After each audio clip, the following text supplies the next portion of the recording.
Hello friends, today we are going to do the poem. The name of the poem is The Ball Poem, which is written by John Berryman. This poem I have lifted from the class 10th textbook First Flight, recommended by NCERT. Okay, and the poet of the poem is John Berryman. Let me tell you the summary of the poem first. The poem is about a young boy who loses his ball. He was playing and saw the ball bouncing down the street. Then the ball fell down into the water and lost forever. The boy seems to be helpless. He only stands there helplessly, moaning at the loss of the ball. Usually, losing a ball should not be a big issue. Young boys usually lose their toys and balls quite often. The loss of ball is here symbolic. It has a deeper meaning. The loss of the ball is the loss of childhood and the loss of his dreams. And if it is lost, it never comes back again. Similarly, we can't console the child that he can have another ball. Actually, he is sad that the ball he has lost can't be brought back. The innocent childhood that he has lost can't be replaced or bought back by money. Wealth can't buy life and time. He comes to know that losing is a part of life. He must stand up to face such losses with courage and determination. So friends, इस poem में एक बच्चा है जो कि ball से खेल रहा है and he is very happy while playing with the ball, और अचानक से उसकी बॉल उसके हाथ से छूटकर और वाटर में चली जाती है और वो बॉल पानी के अंदर डूब जाती है और वो लड़का वहाँ पर खड़ा होकर देखता रह जाता है कि किस तरह से वो बॉल उसके हाथ से छूटकर, उसकी हाथ की पकड़ से छूटते हुए और टपकते हुए और वो पानी के अंदर चली गई है और वो लड़का कुछ भी नहीं कर पाया है और वो बड़ा दुखी है और वहाँ पर खड़ा हुआ है क्योंकि वो कुछ भी नहीं कर पा रहा है। वो सोचने की कोशिश कर रहा है कि क्या करूं, लेकिन उसके पास कोई भी वे आउट्स नहीं है। अच्छा, यहाँ पर जो बॉल को ना सिंबलाइज किया गया है हमारी चाइल्डहुड के साथ। एक्चुअली पोएट हमें ये बताना चाहते हैं कि once when we have lost our childhood, जब एक बार हम अपना बचपन छोड़कर और बड़े हो जाते हैं, हम अपनी एज में आगे बढ़ते रहते हैं, तो वापस हमें हमारा बचपन नहीं मिल सकता है।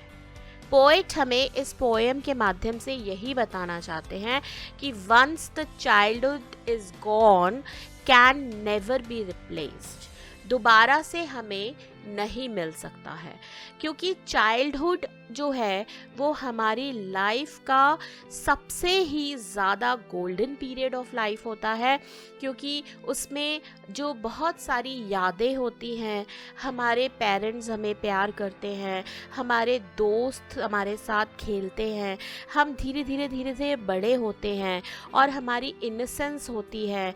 हमें बिल्कुल भी किसी तरह की जो है नेगेटिव चीज़ें नहीं पता होती हैं, कोई भी नेगेटिव ट्रेट्स हमारी पर्सनालिटी में ऐड ऑन नहीं होता है उस वक्त। तो उस वक्त हम बहुत ही प्योर, बहुत ही सच्चे, ईमानदार होते हैं।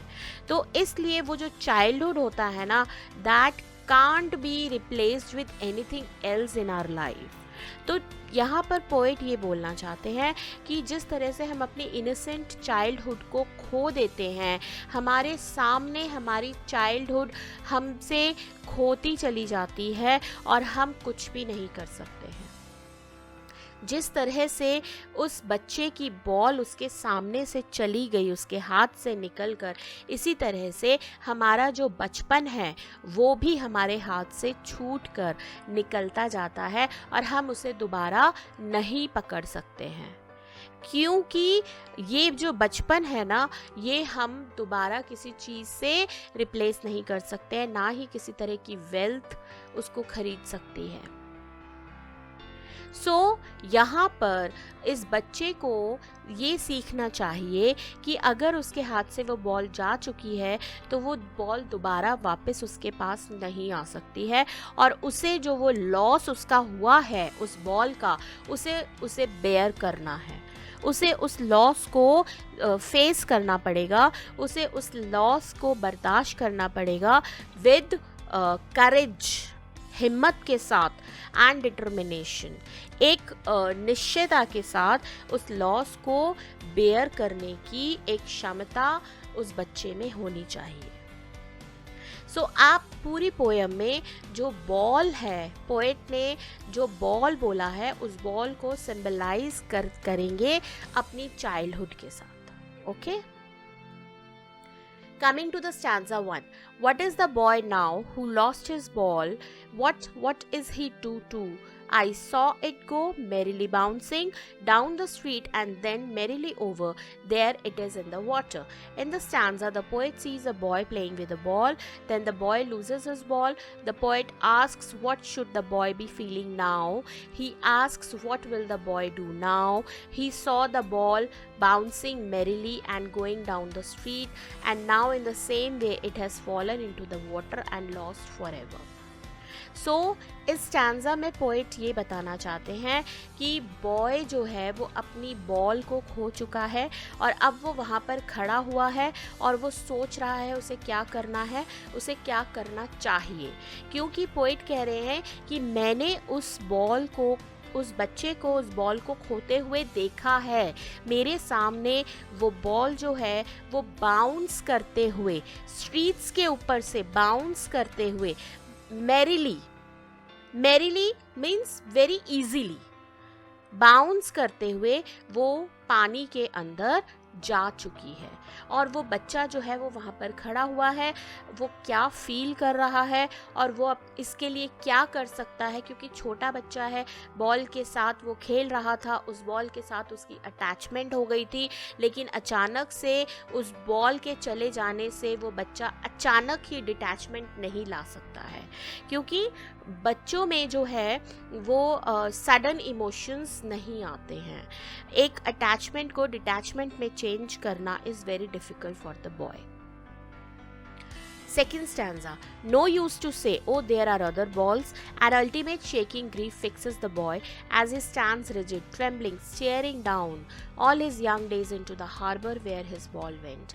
There is no use of consoling the boy. He can't be consoled if he is offered other balls in place of the lost ball. A deep grief overpowers the boy and he stands shaking there. Standing there, he stares down the place where the ball has disappeared in the water of the harbor. The loss of the ball in the harbor reminds him of his childhood and his childhood days, which have been lost in the harbor of life. So now poet हमें ये समझाने की कोशिश कर रहे हैं कि उस बच्चे को इस बात का दिलासा देने का कोई फ़ायदा नहीं है। नो यूज टू से, कोई भी फ़ायदा नहीं है उस बच्चे को कंसोल करने का। कंसोल मतलब दिलासा देने का कि oh there are other balls. हम उसको ये चीज़ नहीं कहना चाहिए, या हम उसको ये नहीं कह सकते हैं कि चलो ये बॉल चली गई है तो तुम किसी और बॉल से खेल लो। नो, एक्चुअली जो है आपको उस लॉस को बर्दाश्त करने की जो है एक आदत होनी चाहिए, और आपको सीखना चाहिए कि किस तरह से जो है लॉसेस को हमें बेयर करना पड़ता है। एंड उस बॉल के जाने से उस बच्चे पे एक उदासी छा गई है, और वो वहाँ पर खड़ा होकर ही इज़ शेकिंग, वो शेक कर रहा है, और ग्रीफ मतलब दुख, एक तरह का दुख छा गया है। एंड ही स्टैंड्स रिजिड, वो बिल्कुल स्टिल खड़ा हुआ है, और ट्रेम्बलिंग, थोड़ा सा वो कांप रहा है। स्टेयरिंग डाउन, वो घूर कर देख रहा है। कहाँ घूर कर देख रहा है? जहाँ पर उसकी बॉल गई है। Okay, so the poet wants to say कि ये जो हार्बर में जो बॉल गई है वो अपने उस बॉल के साथ बिताए हुए जो पल, उस बॉल के साथ उसने कितना खेला है इस हार्बर में, उन पलों को, उन मोमेंट्स को वो याद कर रहा है, उनको मेमोराइज कर रहा है. It is reminding him of his childhood and his childhood days. Stanza 3. I would not intrude on him. A dime, another ball is worthless.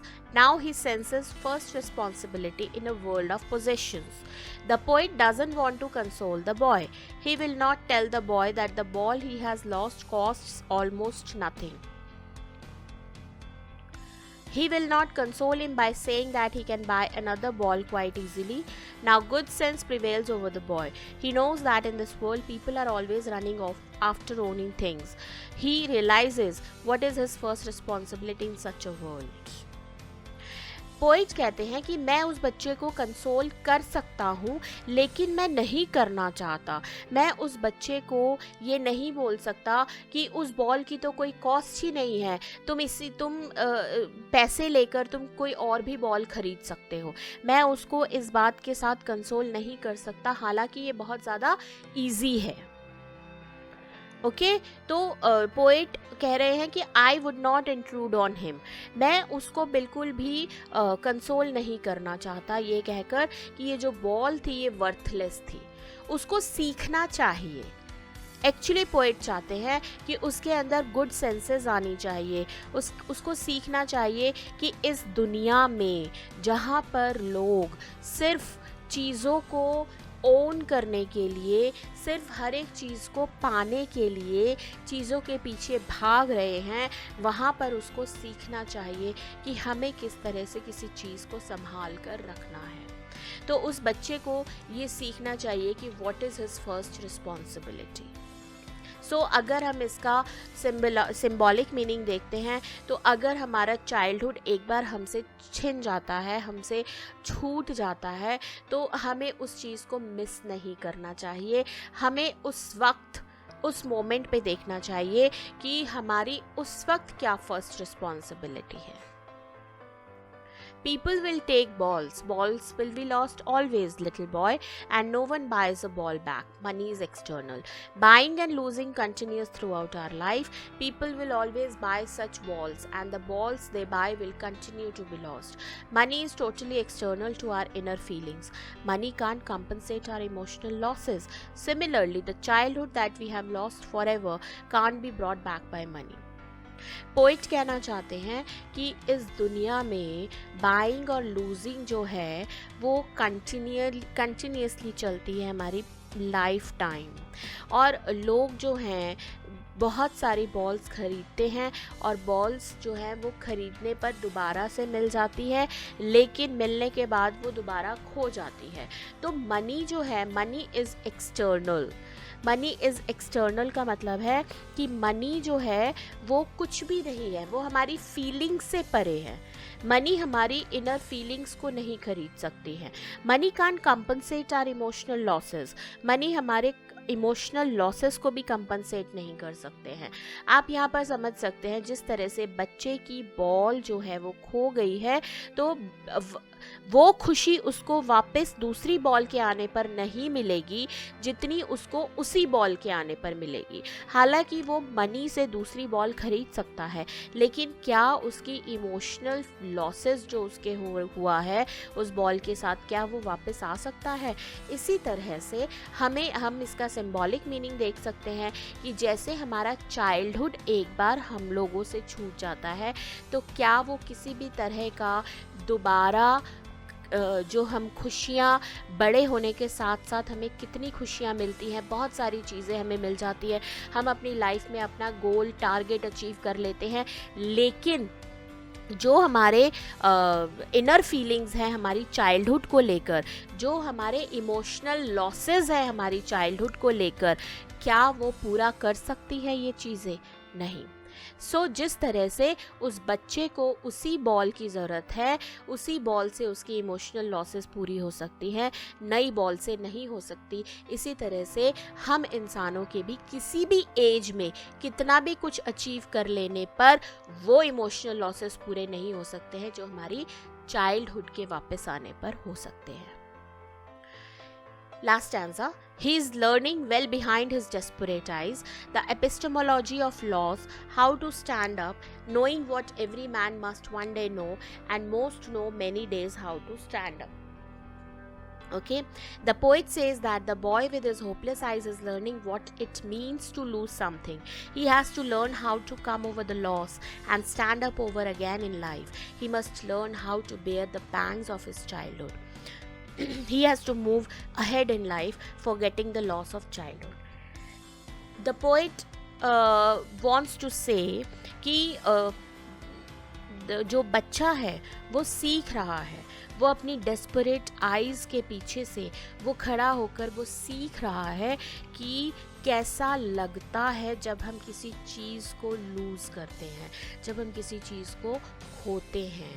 The epistemology of loss, epistemology का मीनिंग होता है knowledge, the knowledge of loss. ये भी एक तरह की knowledge है, क्योंकि हमें लूजिंग की आदत होनी चाहिए। अगर हम हर समय हमें सिर्फ अचीविंग की ही हैबिट बनी रहेगी तो हमें पता कैसे चलेगा कि लूजिंग के क्या इमोशंस होते हैं। तो हर इंसान को ये सीखना चाहिए कि जब उससे कुछ छूटता है तो उसे कैसे उस लॉस को बेयर करना है। उसे सीखना चाहिए कि उस लॉस को भूलते हुए दोबारा से हमें अपने जीवन में खड़े होना है। हर इंसान को ये चीज़ सीखनी चाहिए कि हमारी चाइल्डहुड में जो हमारी गलतियाँ हुई हैं या जो हमारी यादें हैं, हम उन यादों को कैसे स्ट्रॉन्ग कर सकते हैं और हम अपनी चाइल्डहुड की मेमोरीज़ के साथ अपनी लाइफ में बहुत अच्छे मोमेंट्स पूरी लाइफ में स्पेंड कर सकते हैं। तो अगर कोई भी इंसान आगे बढ़ना चाहता है तो हमेशा अपने चाइल्डहुड के लॉस को भूलकर आगे बढ़ना चाहिए। So what is the message that the poet wants to convey through this poem? Gain and loss are the essential in the cycle of life. One should learn the epistemology or the knowledge and nature of loss. Our childhood, with all its sweet memory, has gone forever, never to come back again. We should not weep over the losses that we have suffered. Let us learn moving ahead in life, forgetting all inconsolable losses. तो poet हमें क्या बताना चाहते हैं? Poet इस poem में बहुत अच्छा मैसेज ये दे रहे हैं कि हमारे जीवन में गेन्स एंड लॉसेस का एक साइकिल है। जितना हम गेन करते हैं उतना ही हम लूज़ भी करते हैं, because this is the part of life. और हमें सीखना चाहिए कि ये जो एपिस्टेमोलॉजी होती है, मीन्स ये जो नॉलेज है, ये जो नेचर ऑफ लॉस है, मतलब किसी चीज़ को लूज़ करने पर हमें क्या फीलिंग होती है, हमारे क्या इमोशनल अप्स एंड डाउन्स होते हैं, हम क्या मिस करते हैं, हमारी मेमोरीज़ क्या आती हैं, ये सब चीज़ें हमारे लिए ट्रेजर ऑफ लाइफ है। आप इसको कनेक्ट कर सकते हैं अपने चाइल्डहुड के साथ।